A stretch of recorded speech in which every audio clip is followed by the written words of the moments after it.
Annyeonghaseyo teman-teman, kembali lagi bersama aku Ming. Jadi channel aku itu bakal nge-share informasi seputar dunia K-pop dan drakor dan hiburan-hiburan K-pop. Ya udah, kita langsung mulai konten kali ini. Yang pertama, karena agensinya dan Chorong Epping membantah tuduhan dari netizen si A, pada 7 April netizen tersebut membagikan isi rekaman panggilan telepon dia sama Chorong ke media Korea. Nah, isinya kira-kira seperti gini. Si Chorong bilang, aku gak mungkin lakukan itu tanpa ada alasan apapun. Nah, si A menjawab, gak peduli itu ada alasan atau enggak, tapi yang kamu lakukan itu salah. Emang aku ada salah apa ke kamu? Aku lapor polisi setelah dipukul oleh kamu, tapi teman kamu bilang membiarkannya saja karena kamu lagi mabuk di kondisi itu. Nah, Chorong menjawab, nah harusnya kita kelarin pada saat itu.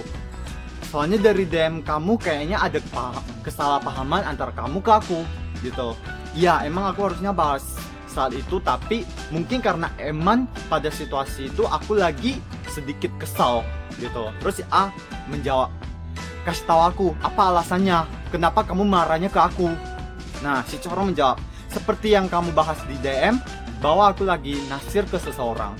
Nah si A, ya emang benar, tapi berarti karena aku lagi pacaran sama orang itu, apakah kamu kesal atau gimana gitu? Saya nggak tahu. Tapi yang saya ingat itu adalah teman kamu bilang ke aku kalau kamu hanya ingin memukul aku. Dan pas aku ketemu kamu langsung menampar muka aku dan menendang tulang kering aku, hingga teman yang duduk di samping aku itu masih ingat bahwa kaki aku itu memar di hari itu. Nah, jika kamu yang jadi aku, apakah kamu bisa melupakan kejadian itu? Nah, si Chorong menjawab, tidak, aku gak akan lupa. Terus si A lanjut lagi, jujur saja aku sekarang masih gemetar menceritakan semua itu. Apakah kamu akan baik-baik saja jika anak kamu mengalami kejadian seperti aku? Si Chorong jawab, tidak, gak akan. Nah, si A lanjut, terus terang saja pas saat itu, aku sampai traumanya itu ke aku masih kuliah. Pas aku lihat ada sekelompok wanita, aku langsung memikir apakah mereka membenci aku, bakal memukul aku, gitu. Sampai suatu hari aku tahu kamu debut menjadi member Epping, dan yang aku lakukan hanyalah mematikan TV atau mengganti siaran biar nggak melihat kamu. Tapi sekarang aku usianya udah lebih dewasa dan aku memikir kenapa aku harus hidup seperti gini. Aku nggak mau hidup seperti gini.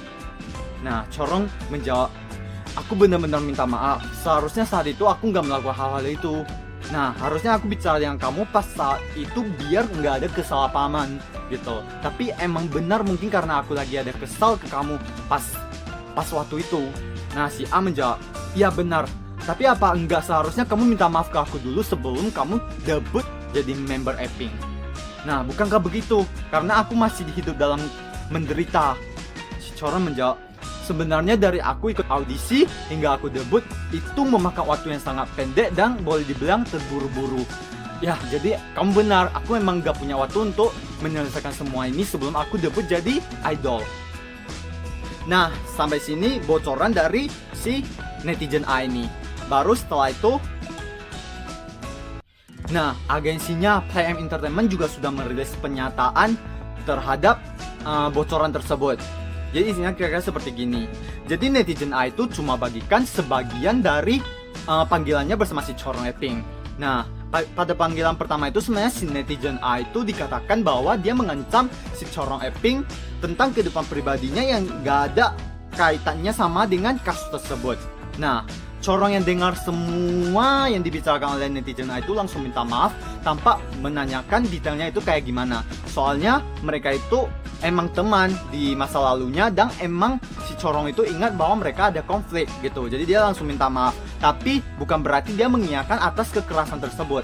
Nah, terus karena isi rekaman yang dibocorkan itu hanya di bagian kisah yang sama sekali tidak membocorkan ancaman yang dilakukan oleh si netizen A tersebut. Agensinya bilang, kami juga ada bukti transkrip panggilan pertama dan kedua. Kami akan serahkan ke polisi sebagai bukti.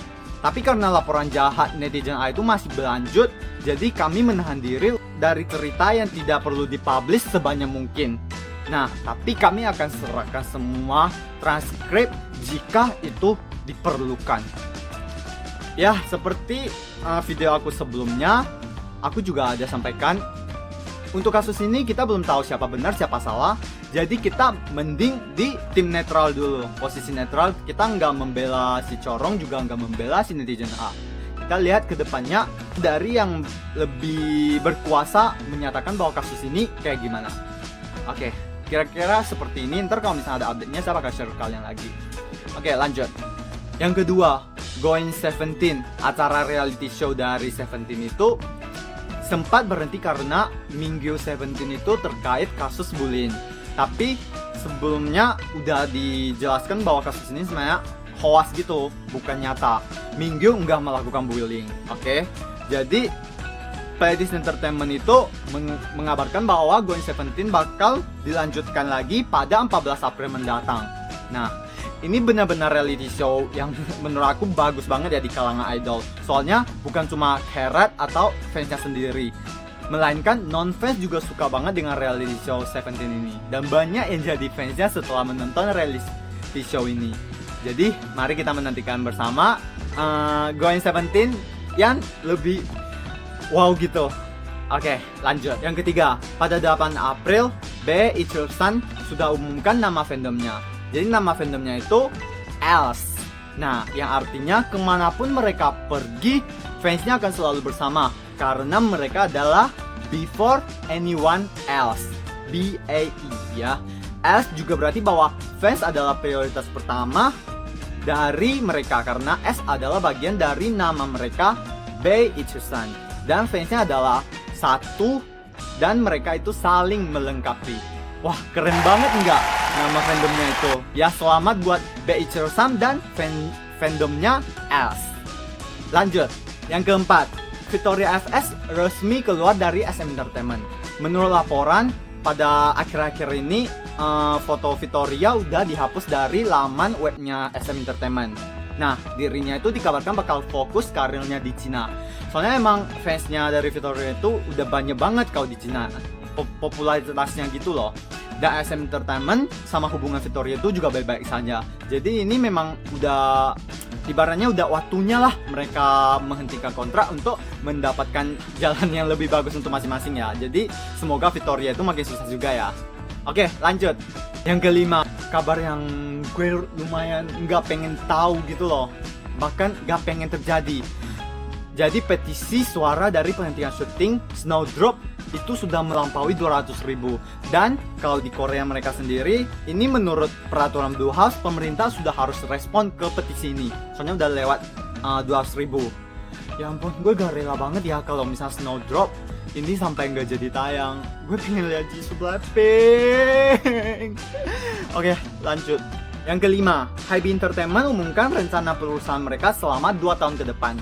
Oke, yang pertama itu jadi Hybe dia bakal debutkan grup Jepang tapi aktif di Korea Selatan pada pertengahan 2021. Dan mereka juga bakal mendebutkan boy group baru pada 2022. Ini merupakan adiknya dari TST. TST sendiri itu debut 2019. Ya, setelah 3 tahun ya untuk boy group baru ini. Terus anak perusahaannya Stars Music dikabarkan bakal mengeluarkan girl group baru setelah G-Friend. Nah, G-Friend sendiri itu debutnya pada 2015. Jadi ini udah debut yang setelah berapa tahun ya? 6 tahun ya. Oke, next. Pledis Entertainment bakal debut boy group baru tahun 2022. Dan Island versi wanita juga dikabarkan bakal debut pada tahun 2022. Oke.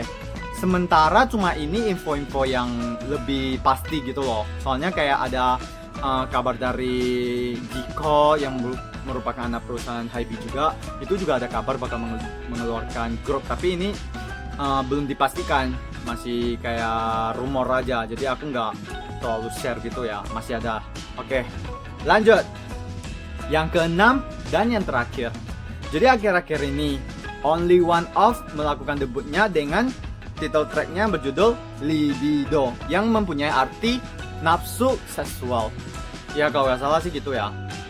Nah, ini kenapa benar-benar menimbulkan kontroversi maupun di Korea ataupun di Indonesia. Nah, jadi untuk awal-awal aku nggak tahu tentang berita ini. Sebelum aku cari tahu, teman aku tiba-tiba share satu video TikTok, terus aku lihat, wow, emang vulgar gitu loh ya. Soalnya emang ada scan-scan yang boleh dibilang itu 18 plus atau nggak cocok buat ditonton oleh anak kecil ya. Tapi ya emang gue tipe orangnya itu nggak terlalu ngejudge sebelum aku tahu makna belakangnya. Soalnya ini kan MV, lagu, ini udah pasti sebuah karya. Setiap karya itu pasti mempunyai maknanya sendiri. Jadi gue bukan tipe orang langsung ngejudge gitu. Jadi gue mending netral aja. Paling gue ngerasa oh vulgar gitu doang. Ya, tapi emang kalau dari secara globalnya itu ini emang pro kontra sih. Pronya ya only one of melakukan hal pertama atau mereka memberanikan diri untuk menyampaikan karya mereka yang emang mereka juga tahu bakal menimbulkan kontroversi. Jadi membernya sendiri juga menyampaikan bahwa mereka tahu kalau mereka debut dengan MV begini, tema begini, mereka bakal dibicarakan. Tapi nggak nyangka bakal se-viral gini gitu loh. Tapi member juga minta kalian jangan terlalu fokus pada scan-scan yang vulgar itu. Kalian coba cari tahu dulu makna-makna dari lagunya, terus cara mereka menyampaikan lagunya, terus teksnya, mananya. Itu benar-benar para member minta kalian untuk memahaminya dulu gitu. Nah, baru untuk kontranya itu yang harus kalian tahu itu K-popers sekarang itu boleh dibilang popularitasnya untuk anak kecil itu lumayan banyak. Jadi kalau misalnya ada adegan-adegan yang lumayan vulgar atau kita boleh bilang 18 plus, itu emang kurang bagus. Apalagi di Korea situ mereka bakal menayangkannya itu di stasiun TV Korea. Jadi bakal banyak anak kecil yang menonton penampilan dari Only One of di comeback terbarunya ini. Jadi ya begitulah, ada pro, ada kontranya, ada bagusnya, ada negatifnya. Jadi lihat gimana kita menyikapinya. Tapi kalau dari aku sendiri ya karena mungkin aku udah dewasa juga, aku udah ya bukan bawah umur, jadi aku ngerasa itu hal yang biasa aja. Soalnya itu dari membernya aja bilang ini ada makna khusus dan aku lumayan respect mereka memberanikan diri untuk melakukan hal yang idol lain belum tentu berani menampilkannya. Membahas sebuah konten atau sebuah tema atau ya something yang orang lain belum pernah bahas. Dan aku lumayan respect ke ini. Tapi ya begitulah, kalau untuk anak kecil emang dari orang tuanya harus lumayan dikontrol. Ya emang ada yang ngomong ini sexual education, tapi anak kecil belum tentu ngerti. Jadi pengarah orang tua itu sangat penting. Ya jadi aku harap juga jangan terlalu attack only one of juga. Kita ambil positifnya aja. Ya udah, sekian informasi-informasi yang aku share di konten video kali ini. Lumayan panjang ya, walaupun cuma 6. Ini aku udah lumayan skip banyak-banyak berita, tapi ya yang menurut aku harus share, udah aku share semua. Oke, dan seperti biasanya, aku sudah siapkan atau udah rapikan jawab comeback dari Altratis. Kalian bisa lihat di deskripsi video kali ini, sudah aku rapikan di sini ya. Jangan lupa nonton. Oke. Maksudnya jangan lupa dibaca. Oke. Jangan lupa subscribe, kasih like, dan komen biar aku menjadi YouTuber yang lebih baik. Oke, video kali ini sampai sini saja. Sampai jumpa di video berikutnya. Annyeong.